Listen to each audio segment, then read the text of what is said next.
Le Centre social et culturel Gérard Philipe est une association de loi 1901, née il y a 50 ans dans la zone urbaine sensible de Terraillon. Depuis sa création, ce centre a développé un nombre important d'activités très diversifiées, répondant aux attentes d'un public particulièrement varié, et ce dans le but de créer du lien social dans le quartier.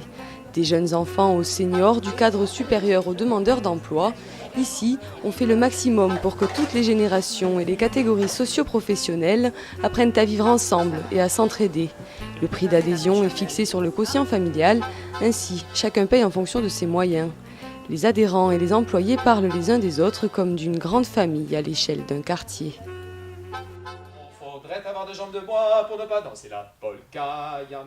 Asseyez-vous, bravo, hein. C'est bien. Luc, lui, enseigne le chant pour la chorale du centre social depuis déjà 7 ans. C'est lui qui est à l'origine de la création de cette activité et il est particulièrement fier de l'engouement de ses chanteurs. Il y a une très très grande assiduité. Les gens viennent tout le temps, les gens sont tout le temps là, il y a très peu d'absentéisme. Et quand il y a quelqu'un qui est absent, hop, il y a un coup de fil qui part, on prend des nouvelles, on va chercher. On a a priori affaire à des gens qui sont à l'écoute des autres, qui sont attentifs aux autres. Donc on a plus de chances de ne pas laisser les gens sur le côté.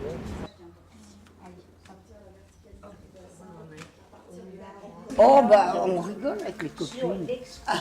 On rigole pas à la maison, on rigole ici. C'est-à-dire que quand Marie elle n'est pas là, on la cherche. Voilà. Ça fait combien de temps nous? Une dizaine d'années. Oh, oui, bien, ouais. Une dizaine d'années. Oh, oui. Une dizaine d'années qu'on est voisins. Ah oui, qu'on est voisins. Ah oui, on se quitte pas. On se quitte pas. On a un vieux couple déjà. Faut inventer. Ah oui, mais si j'avance, je mettrais carrément Faut être intuitif. des couleurs. Selon une étude de l'INSEE réalisée en 2009, le salaire moyen annuel des habitants de Terraillon s'élevait à un peu plus de 13 000 € et le taux de chômage était de 17%. Dans un quartier où l'on constate une concentration des populations en situation de précarité, le centre social est pour beaucoup d'entre eux un moyen de déconnecter des problèmes du quotidien et de rencontrer des individus qui connaissent les mêmes difficultés qu'eux. Il y a des personnes qui passent beaucoup de temps dans le centre social puisqu'elles font des multiples activités. Et en même temps, elles y ont à la fois un accueil, un échange, elles se font des copines. Il y en a qui courent pour aller à leur activité parce qu'elles quittent leur travail, vite, elles se dépêchent. Et hop, ça y est, elles sont dans leur bulle. Et on prend du temps pour soi. Il est dans le milieu, celui-là. Les adhérents du centre social ont tous des niveaux très différents quant aux activités qu'ils pratiquent. Ainsi, chacun peut profiter des conseils du groupe pour avancer à son rythme.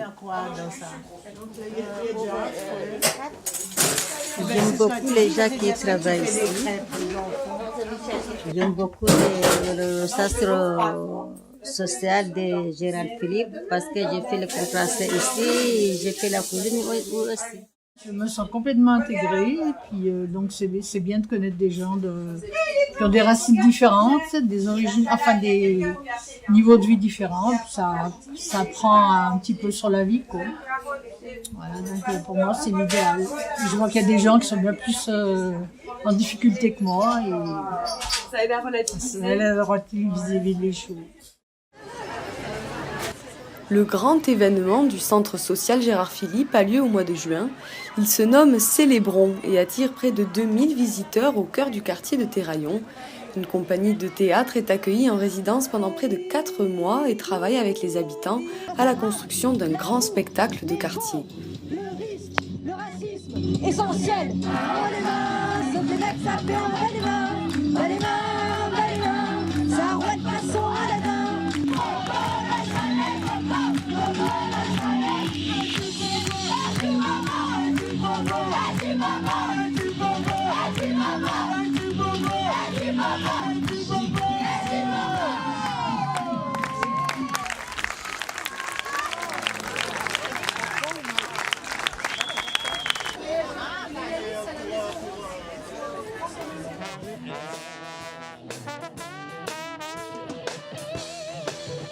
Le centre social Gérard Philipe est soutenu par la ville de Bron qui maintient ses subventions malgré la baisse des dotations de l'État. Une preuve de l'efficacité de son travail quotidien avec les habitants de Terraillon. Vous êtes sur un quartier en plein de renouvellement urbain, eux ils apportent l'humain. Si vous ne mettez pas l'humain au centre du renouvellement urbain, vous vous plantez. Donc voilà ce que le centre social apporte au quartier, la vie.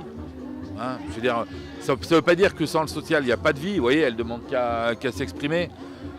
Mais c'est un facilitateur d'expression. C'est vraiment de notre mission, je dirais même de notre devoir politique, de continuer ça. Si vous enlevez le peu de choses à ceux qui n'ont rien, il va rester les flics et la violence. Il en faut des flics, pas de la violence. Mais il faut aussi des outils pour que la violence n'arrive pas. Pour que les clichés, les raccourcis grossiers ne se fassent pas.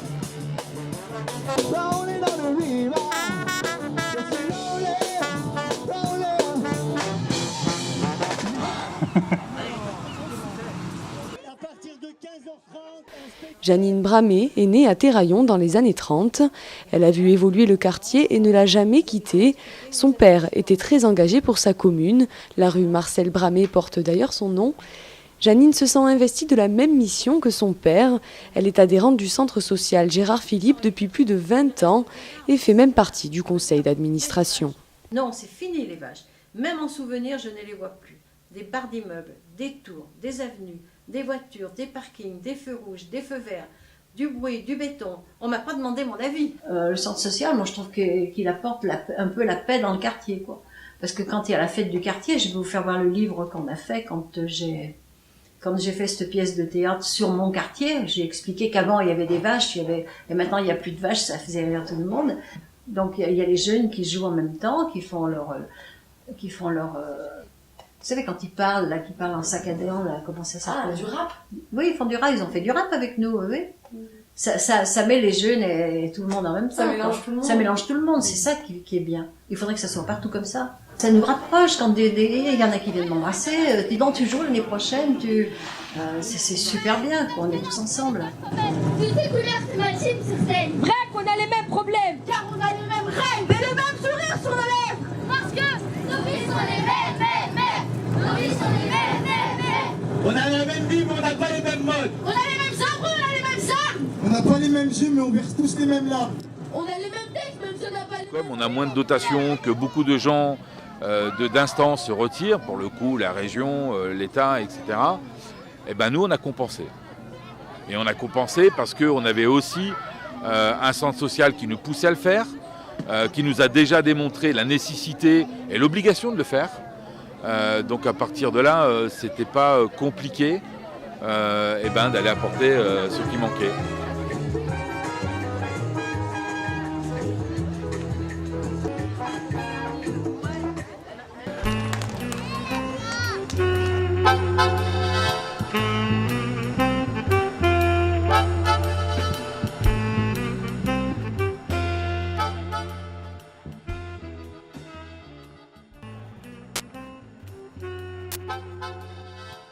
Le centre chorégraphique Paul Pic est implanté dans le quartier de Parilly, deuxième zone urbaine sensible de Bron. Né en 2009 de la volonté du chorégraphe Mourad Merzouki qui a grandi dans les environs, ce centre a pour vocation de créer du lien entre les générations et les différents types de populations, et ce par le biais de la danse hip-hop. Paul Pic est un partenaire culturel de la ville de Bron et un membre actif du PTEAC, Pôle territorial d'éducation artistique et culturelle, une structure financée par le ministère de la Culture et de la Communication. Malgré la baisse des dotations de l'État, les subventions de Paul Pic ont été maintenues. Ce centre a deux particularités notables. Il dispose de locaux professionnels d'une grande modernité et est implanté en plein cœur du quartier.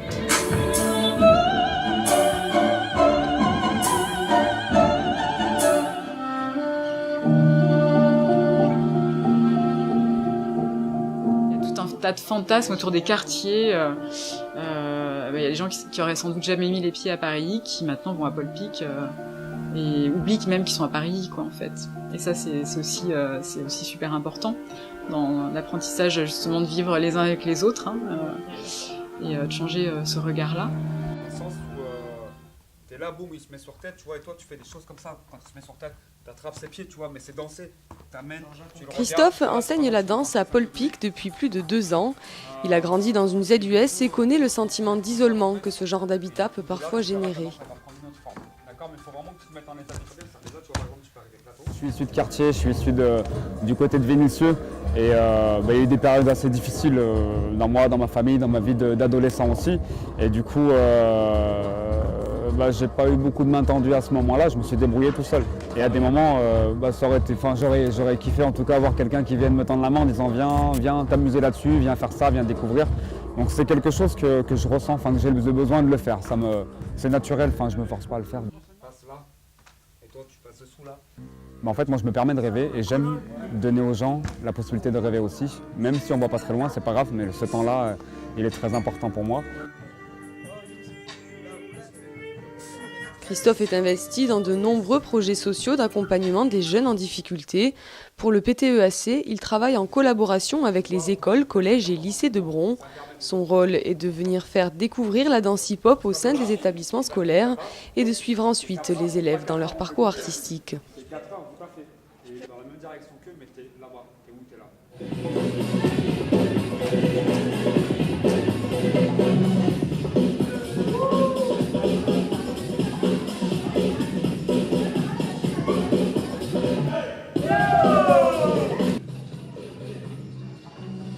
Souvent le retour soit des structures, c'est-à-dire des collèges ou des écoles, en disant que c'est pas la première fois que je l'ai encore eu là il n'y a pas longtemps, en disant que l'élève se transforme un petit peu et les notes vont avec en fait. Il y a des élèves qui trouvent un intérêt grâce à la danse, parce qu'ils font de la danse, parce qu'ils sont mis en valeur, parce qu'on peut-être à un moment donné on les regarde aussi. Et du coup ça leur permet de croire en eux et il y a vraiment ce côté confiance qui fait que les notes vont avec derrière. Ils viennent en avance, ils squattent un peu après, donc ça veut dire qu'ils s'y plaisent, ils sont bien là où ils viennent et ils sont assidus. Puis les parents ils sont là, c'est que les enfants sont bien je pense. Quand les parents viennent et qu'ils attendent pendant 2 heures dans le couloir que leur enfant ait fini de danser, je pense que tout le monde y trouve son compte. Christophe travaille en partenariat avec Virginie qui est chargée de coordonner le PTEAC à Bron. Professeure d'EPS, elle a toujours considéré l'éducation artistique comme un vecteur de réussite. L'éducation artistique est fondamentale puisque c'est quelque chose qui ouvre les élèves, qui ouvre l'esprit, qui ouvre au monde extérieur, qui permet de dépasser toutes les frontières, toutes les intolérances, tout ce qui est borné, et puis c'est l'ouverture au monde. C'est ce qui permet à nos petits qui sont un petit peu dans des situations qui ne sont pas simples, de ne pas avoir peur d'aller voir ce qui se passe ailleurs et d'aller découvrir un petit peu ce qu'il y a. Et puis c'est aussi une connaissance et une culture générale et aussi une autre façon d'apprendre qui fait qu'ils sont très valorisés dans le domaine artistique, et c'est aussi une manière d'exister et de se construire et d'avoir confiance en eux et d'avoir de l'estime de soi, quoi. Les projets d'éducation artistique sont mis en place de façon à ce que l'élève bénéficie d'un suivi structuré sur le long terme, afin que chaque effort soit productif et que le projet artistique puisse être un terrain d'épanouissement.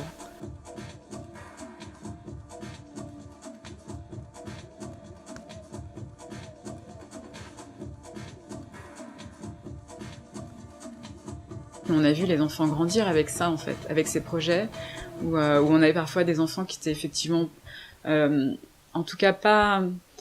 L'école leur correspondait pas, le cadre scolaire leur correspondait pas. Donc forcément, on est quand même dans un système scolaire où quand on rentre pas dans le cadre scolaire, c'est compliqué. On est vite déconsidéré, on est vite renvoyé à quelque chose de raté, quoi. Hein, et c'est quand même assez dramatique. Et c'est vrai que l'éducation artistique, pour ça, ça peut avoir des effets absolument magiques, quoi.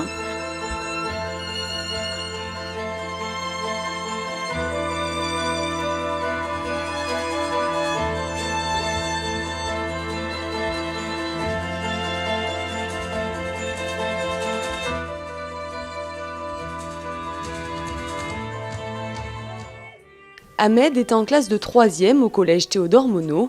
Il a grandi rue Paul Pic, en plein cœur du quartier de Paris.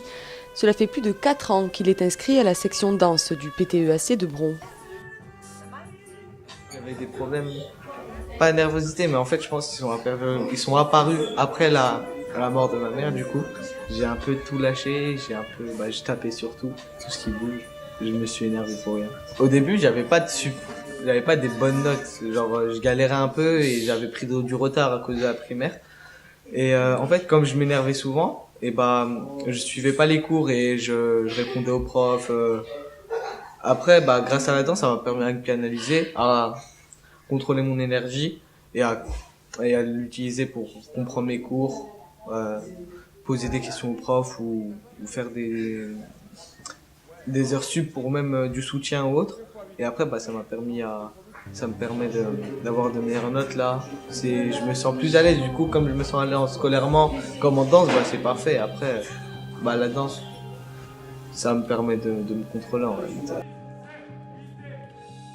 On a tous des exemples comme ça de certains jeunes qui, en plus, on les a connus à l'adolescence. L'adolescence, c'est un moment compliqué aussi, dans la gestion de son corps, de qu'est-ce qu'on fait de tout ça. Et voilà. Il y en a que ça a vraiment aidé. Je sais pas si on peut dire qu'il y en a que ça a sauvé, mais en tout cas, il y en a que ça a aidé, c'est sûr.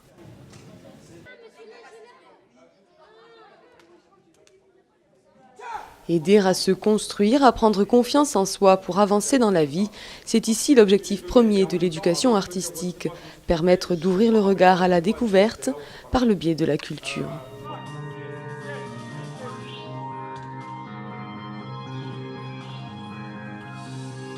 C'est quelque chose qui a été un passage dans leur scolarité et qui est toujours avec eux. Et ils ont un autre regard sur le monde. Et en fait, donc le retour, c'est de les voir danser, c'est de les voir pratiquer. Et voilà, la réussite est là en fait. C'est qu'ils continuent. C'est-à-dire que nous, on est de passage. Hein. On est de passage, on est une passerelle. Mais après, l'idée, c'est qu'ils continuent tout seuls. Et qu'ils n'aient pas peur de faire. Et que voilà. Donc la réussite est là, quoi.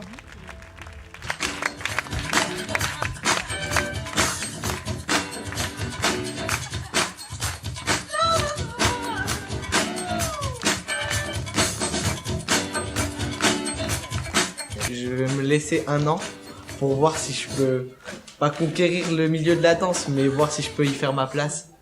Comme les grands danseurs, du coup, je veux pas dire que je sais que je suis capable, mais je pense que je peux y arriver. Du coup, je vais me laisser 1 an après le STAPS et je vais montrer comme quoi je peux le faire.